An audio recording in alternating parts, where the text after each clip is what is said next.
I'll take it. Okay, Daniel. So best efforts. I'm acting in my agency capacity to the issuer.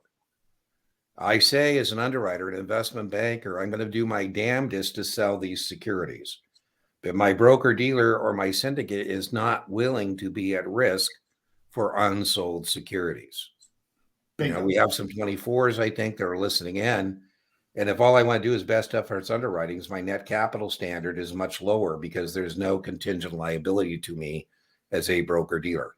Daniel, my firm was called Gama Global Investments after Vasco da Gama, the Portuguese explorer. And on the banking side, Daniel, the only deals I did were best efforts deals, where Gama Global would say, we'll do our damnedest to raise this $10 million for you, but it's going to take us a while to go find it. It's not like we got laying it around.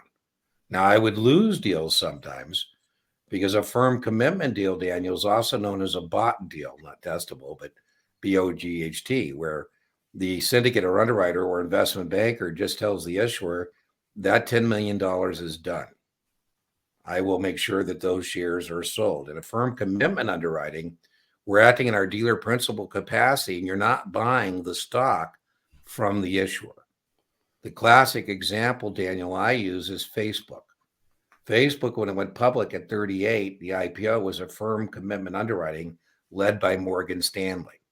Yes, and they are at risk for unsold securities. As far as Mark Zuckerberg is concerned, that stock is sold at 38.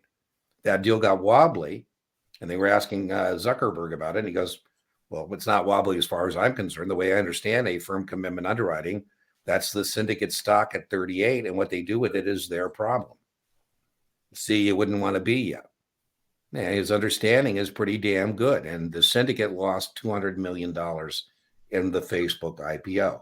Now, they wouldn't have priced it at 38 if they didn't think they could make the money and make a lot of it. But that's a firm commitment underwriting, dealer principal capacity. So if you bought the Facebook stock, Daniel, you didn't buy it from the issuer, you bought it from the underwriting syndicate. If you're taking a 24, then it becomes an issue about knowing what a stabilizing bid is.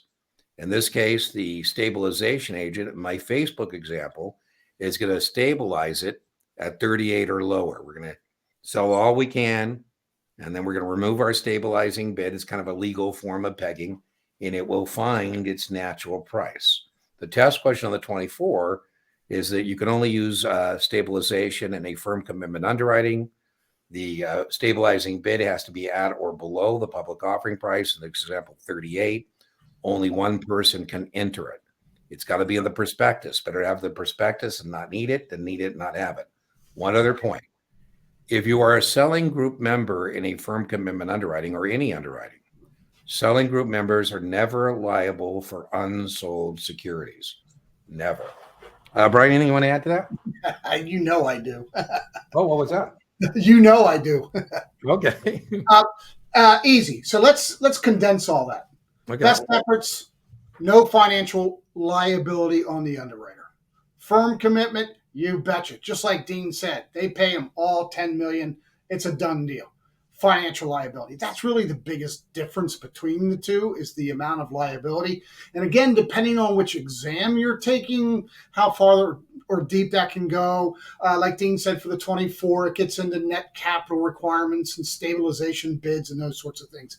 I just don't see or hear too much in-depth questions on these on the Series 7 anymore. Yeah, that's right. One other point, if you are 24 and joining us, the other thing is the haircut in an open contractual commitment, a firm commitment underwriting is 30%. I'm not going to make you do anything other than recognize that it's 30%.